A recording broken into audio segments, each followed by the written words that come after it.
Hello प्यारे विद्यार्थियों, कैसे हैं आप सभी लोग। आपके लिए आज जो कृषि रसायन विज्ञान कक्षा 12वीं के जो स्टूडेंट्स हैं उनके लिए आज हम कुछ इम्पॉर्टेंट क्वेश्चन लेकर आए हैं जो आपके बोर्ड एग्ज़ाम के पॉइंट ऑफ व्यू से बहुत ही इम्पॉर्टेंट क्वेश्चंस हैं, जो आपके बोर्ड एग्ज़ाम्स में बहुत बार पूछे भी जा चुके हैं और उनके आने की बहुत ही संभावना है। चलिए देखते हैं। इसमें पहला क्वेश्चन दिया गया है। पहला क्वेश्चन बोल रहा है आपसे, जो इसमें सीरा है जो गन्ने के द्वारा बनाया जाता है, सीरे से एथिल अल्कोहल बनाने की विधि बताइए। सीरे से एथिल अल्कोहल बनाने की विधि आपको बतानी है, कैसे एथिल अल्कोहल बनाया जाता है सीरे से। तो जो सीरे है उसमें उपस्थित शर्करा, जो उसमें शर्करा उपस्थित होती है, शुगर उपस्थित होती है, इसको ईस्ट, जिसको सेक्रोमाइसिस द्वारा किण्वित कराया जाता है। इसका फर्मेंटेशन कराया जाता है। जो आपकी शर्करा होती है, जो आपकी जैसे मान लीजिए शर्करा है, इसमें कुछ ईस्ट की मात्रा इसमें मिला देते हैं, सेक्रोमाइसिस की कुछ मात्रा मिला देते हैं, जिसके द्वारा इसमें एक किण्वन की प्रोसेस चालू हो जाती है। यहाँ पर किण्वन की प्रोसेस चालू हो जाती है। किण्वन की प्रोसेस चालू होने के बाद जब 30 से 35 डिग्री सेल्सियस तापमान होता है और इसको वायुरुद्ध कर दिया जाता है। वायुरुद्ध का मतलब है इसको वायु इसके अंदर प्रवेश नहीं होनी चाहिए। जो स्वतंत्र वायु है वह इसके अंदर प्रवेश बिल्कुल ही बंद कर दिया जाता है। इस दशा में किण्वन होने लगता है, फर्मेंटेशन की प्रक्रिया होने लगती है। जब फर्मेंटेशन की प्रक्रिया पूरी हो जाती है तो उसमें क्या है, आसवन करके जो आपका प्राप्त होता है किण्वन के बाद में जो, तो उसका आसवन करा करके एथिल अल्कोहल को प्राप्त किया जाता है। एथिल अल्कोहल को प्राप्त किया जाता है। देखिए यहाँ पर रासायनिक विधि दी गई है, रासायनिक फार्मूले समझाया गया है। C12H22O11 प्लस H2O जल को मिलाते हैं इन्वर्टेज एंजाइम। इन्वर्टेज एंजाइम की उपस्थिति में क्या बनता है, C6H12O6 प्लस C6H12O6। ये बन गया आपका ग्लूकोज और एक फ्रक्टोज। देखिए यहाँ पर आपको संरचना सूत्र तो ज़रूर सेम दिखाई पड़ रहा है, C6H12O6, यहाँ पर भी वैसा ही दिखाई पड़ रहा है। लेकिन जो इसका संरचना सूत्र बनता है, जब इसका स्ट्रक्चर बनाया जाता है, तो वहाँ पर एक में जो है दूसरा ग्रुप होता है, कीटोन ग्रुप होता है, और एक में दूसरा ग्रुप होता है। ठीक है। आगे जो इसके आगे जो बनता है, इसके क्या बनता है, C6H12O6। इसमें से एक को ले लेते हैं, या सुक्रोज को, फ्रक्टोज को, इसमें से एक को ले करके उसका जब जाइमेज एंजाइम के साथ में क्रिया कराई जाती है, जाइमेज एंजाइम के साथ में क्रिया कराई जाती है, तो 2 भाग एथिल अल्कोहल और कार्बन डाइऑक्साइड प्राप्त हो जाती है। ये देखिए, ये एथिल अल्कोहल का सूत्र है, C2H5OH, ये प्राप्त होता है। इसी को क्या बोलते हैं, एथिल अल्कोहल। ठीक है, एथेनॉल या एथिल अल्कोहल बोलते हैं। ठीक है, इसके द्वारा, इस प्रक्रिया के द्वारा आपको क्या प्राप्त हो जाता है, एथिल अल्कोहल प्राप्त हो जाता है। ये क्वेश्चन 2 नंबर 5 नंबर में इस तरीके से पूछे जाते हैं। ये जो यहाँ पर सूत्र दिए गए हैं इनको आप देख लीजिएगा, ये आप नोट भी कर लीजिएगा। जितने भी हम क्वेश्चन कराते हैं आप नोट कर लें ज़्यादा से ज़्यादा, तो आपको ज़्यादा फ़ायदा होगा, आपको लिखने में दिक्कत नहीं होगी बोर्ड एग्जाम्स में। चलिए अगला क्वेश्चन देखते हैं। अगले क्वेश्चन में बोल रहा है, प्रयोगशाला में क्लोरीन गैस कैसे बनाई जाती है, बनाने की विधि आपको बतानी है, गैस बनाने की विधि। तो विधि क्या है, manganese dioxide MnO2, manganese dioxide पर सघन HCl हाइड्रोक्लोरिक गर्म करते हैं। जब मैग्नीज डाइऑक्साइड के साथ में हाइड्रोक्लोरिक एसिड जो है इसको गर्म करते हैं, तब आपको क्या प्राप्त हो जाता है, क्लोरीन गैस प्राप्त हो जाती है। देखिए यहाँ पर मैग्नीज डाइऑक्साइड है और यहाँ पर 4 भाग हाइड्रोक्लोरिक अम्ल है। जब इसकी क्रिया कराई जाती है दोनों की, तो क्या प्राप्त हो रहा है, यहाँ पर मैग्नीज क्लोराइड और 2 भाग H2O जल प्राप्त हो रहा है। और जो क्लोरीन गैस है, ये देखिए, ये निशान जो आपको दिख रहा है बना तीर जैसा, इसका मतलब है गैस फॉर्म में यहाँ से रिलीज हो रही है। ये देखिए लिखा है गैस फॉर्म में रिलीज हो रही है, तो आपको क्लोरीन गैस प्राप्त हो जाएगी। देखिए थ्योरी वेरी इंपॉर्टेंट होती है, लेकिन साथ में जब आप इसको लिख देते हैं, ये तो बहुत ही इंपॉर्टेंट है। इस तरीके की संरचना आप लिख देते हैं तो एग्जामिनर को पता चल जाता है कि इसको, हाँ ये क्वेश्चन तैयार है इसका। तो इसलिए आप ये जो यहाँ पर दिए गई है संरचना, केमिकल रिएक्शन, इसको आप ज़रूर याद रखिएगा, इसको ज़रूर लिखें थ्योरी के साथ में। अगला क्वेश्चन है क्वेश्चन नंबर 30 में दिया गया है एथिलीन की प्रयोगात्मक अभिक्रिया। एथिलीन की जो है प्रयोगात्मक अभिक्रिया आपको बतानी है। तो एथिलीन जो है वो असंतृप्त यौगिक है। असंतृप्त यौगिक है इसलिए योग अभिक्रिया देता है। जितने भी असंतृप्त यौगिक होते हैं वो सभी योग अभिक्रिया देते हैं। ठीक है, तो इसमें हाइड्रोजनीकरण कैसे है, जैसे C2H4, इसकी जब क्रिया हाइड्रोजन के साथ में कराई जाती है तो नियॉन की उपस्थिति में, Ni जो लिखा है जो नियॉन है, नियॉन की उपस्थिति में जब क्रिया कराई जाती है तो C2H6 ये उत्पाद प्राप्त हो जाता है। जब ब्रोमीन के साथ क्रिया कराई जाती है किसकी, एथिलीन की, ये एथिलीन है। ठीक है, एथिलीन की जब क्रिया कराई जाती है ब्रोमीन के साथ तो एथिल ब्रोमीन प्राप्त हो जाता है। देखिए C2H4Br2 प्राप्त हो जाता है। जब HCl के साथ में इसकी क्रिया कराई जाती है एथिलीन की तो क्या प्राप्त होता है, इस तरीके के देखिए C2H5Cl प्राप्त हो जाता है। ठीक है, आगे देखते हैं क्वेश्चन नंबर 4। क्वेश्चन नंबर 4 में दिया गया है ग्लूकोज तथा स्टार्च के बीच जो बीज है उसके बीच विभेदी परिणाम बताइए। इसके बीच में क्या अंतर है, ग्लूकोज और स्टार्च के बीच में क्या अंतर है आपको बताना है। तो आयोडीन परीक्षण जब करते हैं तो जो स्टार्च है, जब दो तरीके से देखिए इसका पता लगा सकते हैं, फेलिंग विलयन द्वारा और आयोडीन परीक्षण द्वारा। फेलिंग विलयन के द्वारा और आयोडीन परीक्षण के द्वारा। जब स्टार्च मिलाते हैं, आयोडीन परीक्षण करते हैं, इसमें स्टार्च में आयोडीन परीक्षण में क्या होता है, नीला रंग प्राप्त होता है। जब आयोडीन परीक्षण में स्टार्च का प्रयोग करते हैं तो इसमें नीला रंग प्राप्त होता है, ब्लू कलर प्राप्त होता है। जबकि ग्लूकोज में क्या होता है, जब आयोडीन परीक्षण करते हैं तो कोई रंग प्राप्त नहीं होता है। यह इसकी पहचान है। जब हम आयोडीन परीक्षण के द्वारा ग्लूकोज का परीक्षण करेंगे तो उसमें कोई रंग प्राप्त नहीं होगा। जब आयोडीन परीक्षण के द्वारा स्टार्च का प्रयोग करते हैं तो उसमें नीला रंग प्राप्त हो जाता है। फेलिंग विलयन के द्वारा कैसे पता चलता है कि ये ग्लूकोज है, ये स्टार्च है, तो जब फेलिंग विलयन का ग्लूकोज का प्रयोग करते हैं फेलिंग विलयन विधि में तो उसमें लाल अवक्षेप प्राप्त हो जाता है। इस प्रक्रिया में, फेलिंग विलयन प्रक्रिया में लाल अवक्षेप प्राप्त हो जाता है ग्लूकोज के द्वारा, जबकि स्टार्च कोई भी अभिक्रिया नहीं करता है फेलिंग विलयन के साथ। ठीक है, अगला क्वेश्चन देखते हैं। क्वेश्चन नंबर 5 पूछ रहा है साबुन किसे कहते हैं। जो साबुन होता है वो किसे कहते हैं, तो उच्च वसीय अम्लों के सोडियम या पोटेशियम लवण को साबुन कहते हैं। जो उच्च वसीय अम्ल होते हैं, उनके सोडियम और पोटेशियम लवण जो होते हैं उनको क्या कहते हैं, साबुन कहते हैं। देखिए साबुन का ये सूत्र दिया गया है C17H35 COONA, सोडियम स्टीयरेट का ये फार्मूला दिया गया है और सोडियम स्टीयरेट को ही साबुन कहते हैं। अगला क्वेश्चन देखते हैं, क्वेश्चन नंबर 6। क्वेश्चन नंबर 6 में दिया गया है रदरफोर्ड का परमाणु मॉडल क्या है। तो रदरफोर्ड का परमाणु मॉडल क्या इसमें दिया गया है, परमाणु के केंद्र में धनावेशित नाभिक होता है।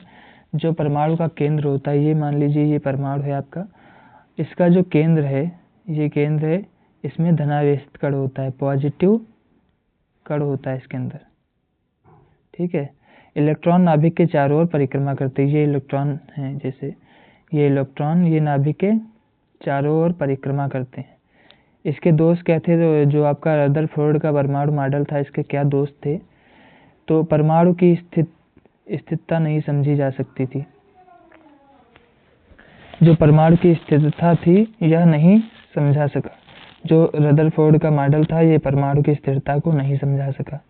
हाइड्रोजन स्पेक्ट्रम की व्याख्या नहीं कर सका। जो रदरफोर्ड का मॉडल था ये हाइड्रोजन की स्पेक्ट्रम की व्याख्या भी नहीं कर पाया। ये इसके दोष थे। चलिए अगला क्वेश्चन देखते हैं, question number 7। Question number 7 nitrogen चक्र, बहुत ही इंपॉर्टेंट क्वेश्चन है ये। आपको अभी से आप तैयार कर लेंगे, आपको BSc MSc हर जगह काम आने वाला है, तो इसको जरूर आप देख लीजिए। हर बार क्वेश्चन आता है ये विस्तृत उत्तरीय प्रश्न आपके पूछे जाते हैं, उसमें बहुत बार क्वेश्चन आया है। छोटे क्वेश्चन में भी बहुत आता है। इसका देखिए एग्रीकल्चर में इसका बहुत महत्व है। फाइटलिटी में इसका, जैसे आपकी फसलों से भी ये संबंधित है, ये बहुत सारे बैक्टीरिया उनसे भी संबंधित है, तो इसलिए नाइट्रोजन चक्र है जो इसको आप बहुत ही अच्छे से तैयार कर लीजिएगा। नाइट्रोजन स्थिरीकरण, नाइट्रीकरण, अमोनिफिकेशन, डिनाइट्रिफिकेशन। देखिए नाइट्रोजन स्थिरीकरण क्या होता है। नाइट्रोजन स्थिरीकरण में जो आपके वातावरण की स्वतंत्र वायु होती है, जो स्वतंत्र नाइट्रोजन होती है वायु में उपस्थित, उसका जो है इसको सिंथेसिस किया जाता है, उसका संयौगिकों में परिवर्तित किया जाता है। जो आपकी स्वतंत्र नाइट्रोजन है उसको यौगिकों में परिवर्तित कर देते हैं। देखिए स्वतंत्र जो नाइट्रोजन है उसको डायरेक्ट पौधे नहीं प्राप्त कर सकते हैं। जो आपकी स्वतंत्र नाइट्रोजन है इसको डायरेक्ट पौधे नहीं प्राप्त कर सकते हैं। उनको जब यौगिक फॉर्म में जब प्राप्त होती है नाइट्रोजन, तभी उसको वह प्राप्त कर सकते हैं। नाइट्रीकरण, इसी तरीके की नाइट्रीकरण प्रक्रिया है, इसमें भी जो नाइट्रोजन है इसको स्थित किया जाता है। अमोनिफिकेशन में अमोनिया का निर्माण होता है, नाइट्रोजन से अमोनिया का निर्माण होता है। ठीक है। डिनाइट्रिफिकेशन भी बहुत इंपॉर्टेंट प्रक्रिया है। इसमें क्या होता है, जो आपकी यौगिकों के रूप में नाइट्रोजन जो परिवर्तित हो जाती है वो फिर से स्वतंत्र हो जाती है वातावरण में। कुछ ऐसे बैक्टीरिया होते हैं जिनके द्वारा जो आपकी नाइट्रोजन स्थिर की गई थी, जिसको स्थिर किया गया था, जिसका स्थिरीकरण किया गया था, वह नाइट्रोजन फिर से स्वतंत्र नाइट्रोजन में परिवर्तित हो जाती है। इसकी मात्रा आपके वातावरण में कितने % है? 78% है। आप लोग बताइएगा जो ऑक्सीजन होती है, ऑक्सीजन की मात्रा कितनी वायुमंडल में, ये आप कमेंट में जरूर बताएंगे। देखिए यहाँ पे बताया भी गया है, जैसे वायुमंडल है, वायुमंडल से मृदा में कुछ बैक्टीरिया वगैरह उनके द्वारा मृदा में प्राप्त होती है। मृदा से पौधे उसको प्राप्त करते हैं नाइट्रोजन को, पौधों से पशु, मानव, ये सब जो जिनको आवश्यकता होती है, बहुत सारी जैसे रसायन बनते हैं उसके लिए मानव को ज़रूरत होती है स्वतंत्र नाइट्रोजन की। तो इस तरीके से एक चक्र चला करता है। अगला क्वेश्चन देखते हैं। क्वेश्चन नंबर 8 में दिया गया है आधुनिक आवर्त नियम क्या है। आधुनिक आवर्त नियम जो है, आधुनिक आवर्त सारणी बनाई गई आपकी, उसी तरीके से पूछ रहा है आधुनिक आवर्त नियम क्या है। तो तत्वों के गुण उनके परमाणु क्रमांक के आवर्ती फलन होते हैं। जो तत्व हैं उनके जो गुण हैं, जो उनके कैरेक्टर्स हैं, वो उस परमाणु क्रमांक के आवर्ती फलन होते हैं। इसके गुण कौन कौन से थे आधुनिक आवर्त नियम के? तो इसमें समस्थानिकों का सही ज्ञान, जो समस्थानिक हैं जिनका समान स्थान है, उनका सही ज्ञान हो गया। आवर्तिता जो है, आवर्तिता की सही व्याख्या की गई है, आवर्तिता की सही व्याख्या की गई है। और इसके कुछ दोष भी हैं। दोष में दिया गया है हाइड्रोजन का अनिश्चित स्थान, हाइड्रोजन का कोई निश्चित स्थान नहीं था। लेथेनाइट और एक्टिनाइट जो हैं इसकी सभी समस्या इसमें हो गई थी। लेथेनाइट और एक्टिनाइट की समस्या इसमें आधुनिक आवर्त नियम में है। ठीक है। अगला क्वेश्चन देखते हैं। अगला क्वेश्चन है क्वेश्चन नंबर 9, जिसमें पूछ रहा है अमोनिया की व्यापारिक विधि, जिसको हैबर विधि बोलते हैं, कैसे बनाई जाती है। तो नाइट्रोजन और हाइड्रोजन की अभिक्रिया कराई जाती है। जो नाइट्रोजन है और आपके हाइड्रोजन है, इसकी अभिक्रिया कराई जाती है। तापमान कितना रखा जाता है? 450 डिग्री सेल्सियस। इसकी दाब क्या है? दाब 200 ATM, 200 ATM पर रखी जाती है दाब। उत्प्रेरक इसमें कौन सा काम करता है? तो उत्प्रेरक आपका आयरन काम करता है, इसको Fe से लिखेंगे। देखिए यहाँ पर दिया गया है सूत्र भी, N2 प्लस 3 भाग हाइड्रोजन, जिसके द्वारा क्या बना? 2 भाग अमोनिया प्लस ऊष्मा यहाँ से रिलीज हो गई। देखिए ये इस तरीके की जो निशान बना होता है, ये इस दर्शाता है उत्क्रमणीय अभिक्रिया। उत्क्रमणीय अभिक्रिया वो अभिक्रियाएं होती हैं जिसमें क्या होता है, इन अभिक्रियाओं में क्या होता है, ये ऐसी अभिक्रियाएं होती हैं। देखिए आपको बता रहे हैं, सॉरी कहाँ थे, यहाँ थे। देखिए जो इस तरीके का आपको मार्क दिख रहा है, ये उत्क्रमणीय अभिक्रिया होती है। आपको बताया जैसा कि इसमें क्या होता है, ये जो तत्व हैं इधर को भी अभिक्रिया हो सकती है, दोनों साइड को अभिक्रिया होती है। इनके द्वारा जब इसके द्वारा आगे अभिक्रिया कराई जाएगी तो ये फिर से हाइड्रोजन नाइट्रोजन में टूट सकते हैं। और जो नाइट्रोजन हाइड्रोजन है इसके द्वारा अमोनिया गैस जैसे बन गई, तो ये रिवर्सिबल होती है, दोनों साइड को चल सकती है। ठीक है। आगे देखते हैं क्वेश्चन नंबर 10। क्वेश्चन नंबर 10 में दिया गया है एलिफैटिक और एरोमेटिक यौगिकों में तुलना करनी है। तो एलिफैटिक यौगिक कौन से होते हैं? एलिफैटिक यौगिक वह होते हैं जिनकी श्रृंखला जो है खुली होती है, खुली श्रृंखला पाई जाती है, ओपन चेन। किसमें पाई जाती है? एलिफैटिक में पाई जाती है। जबकि जो एरोमेटिक होते हैं उसमें वलयाकार रिंग लाइक स्ट्रक्चर इसमें पाया जाता है। इसका उदाहरण देख लीजिए, जो खुली चैन वाली हैं एलिफेटिक यौगिक एथेन। एथेन का संरचना सूत्र आपने देखा होगा, बहुत ही सरल होता है, जबकि जो आपका बेंजीन है इस तरीके के बेंजीन में संरचना सूत्र इसका पाया जाता है। तो एरोमेटिक इस तरीके से होगा संरचना सूत्र, और जो एलिफेटिक हैं उसमें खुली श्रृंखला पाई जाएगी। अगला क्वेश्चन देखते हैं, क्वेश्चन नंबर 11। इसमें बोल रहा है क्लोरीन व सल्फर डाइऑक्साइड के विरंजक के गुण बताइए। तो क्लोरीन है और इस एक साइड, और दूसरी साइड है आपकी सल्फर डाइऑक्साइड। क्लोरीन ऑक्सीकरण द्वारा विरंजन इसमें होता है, क्लोरीन में ऑक्सीकरण के द्वारा विरंजन होता है, जबकि जो सल्फर डाइऑक्साइड है इसमें अपचयन के द्वारा विरंजन होता है, अपचयन के द्वारा विरंजन होता है। इसमें स्थायी विरंजन होता है, जबकि क्लोरीन में जो है अस्थायी विरंजन होता है। ठीक है,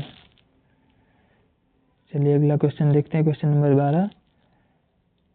एसिटिलीन और एथिलीन में विभेद बताना है। एसिटिलीन और एथिलीन में क्या अंतर है आपको बताना है। तो परीक्षण जो है इसका करेंगे जब, तो ब्रोमीन जल के साथ इसका परीक्षण करेंगे। ब्रोमीन जल के साथ जब इसकी अभिक्रिया कराई जाती है आपके एसिटिलीन की, तो तीव्र विरंजन का कार्य करती है, और जो आपकी एथिलीन है वो ब्रोमीन जल के साथ धीमे विरंजन का कार्य करती है। ये अंतर हो जाएंगे।